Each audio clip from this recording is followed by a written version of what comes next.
बर्तमान देखु पाणीपाग विभाग तरफ वर्षा को नहीं बहुत बड़ा गोटे अपडेट रही जहाँकि यह सब जिले में प्रबल अति प्रबल वर्षा होवार संभावना रही। तेज राज्यर क्यों सब जिले में प्रबल अति प्रबल वर्षा रही और क्यों सब जिले में मध्यम धरण वर्षा रही यही वीडियो माध्यम आपने पूरा डिटेल जानीपारे से भिडियोटी को शेष पर्यंत देखूँ। ता पूर्व वीडियो को गोटे लाइक कर दिंतु और जो मैंने चैनल को नुआ आसवे चैनल को सब्सक्राइब करके पाखर बेल आइकन को क्लिक करके ऑल नोटिफिकेशन ऑन कर दिंतु।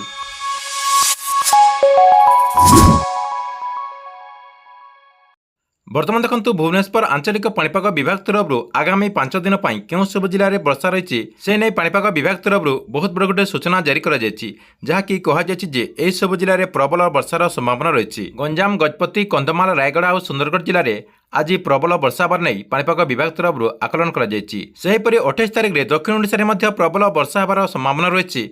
आज संध्या पर्यंत नुआपड़ा बलांगीर बरगढ़ सोनपुर संबलपुर झारसुगुड़ा देवगढ़ अनुगुल बौद्ध ढेंकानाल केन्दुझर मयूरभंज बालेश्वर भद्रक जाजपुर केन्द्रापड़ा जगतसिंहपुर कटक खोर्धा नयागढ़ पुरी गंजाम और गजपति जिले में वर्षा सह घड़घड़ी और वज्रपात होवार संभावना रही। वर्षा समय 30 ରୁ 40 किमी बेगर पवन बहबार संभावना रही। उपकूल दक्षिण और उत्तर आभंतरीण ओडिशा में वर्षार प्रकोप जारी रहिब बोली पाणीपाग विभाग तरफ सूचना दी जाएगी। 27 तारिख 8:30 जहाँकि 28 तारिख 8:30 पर्यंत केन्दुझर मयूरभंज कंधमाल कलाहांडी रायगढ़ कोरापुट जिले में 1 ରୁ 2ଟି स्थान में अति प्रबल वर्षा होगा नहीं संभावना रही। यही सब जिले में 7 ରୁ 11 सेंटीमीटर वर्षा हो पारे बोली सूचना दी जाएगी।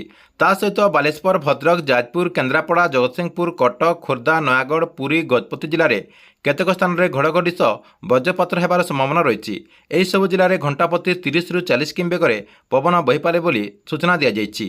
से सब जिला को येलो वार्निंग जारी कर 28 तारिख ରୁ 29 तारिख पर्यंत जहाँकि 29 तारिख 8टा पर्यंत गंजाम रायगढ़ और कोरापुट जिले में 1-2ଟି स्थान प्रबल अति प्रबल वर्षा नहीं संभावना रही। सेहीपरि बरगढ़ बलांगीर नुआपड़ा कंधमाल कलाहांडी जिले में 1 ରୁ 2ଟି स्थान में प्रबल वर्षा होगा नहीं संभावना रही। यही सब जिला को जहाँकि 12 ରୁ 20 सेंटीमीटर वर्षा होगा बोली कहुई।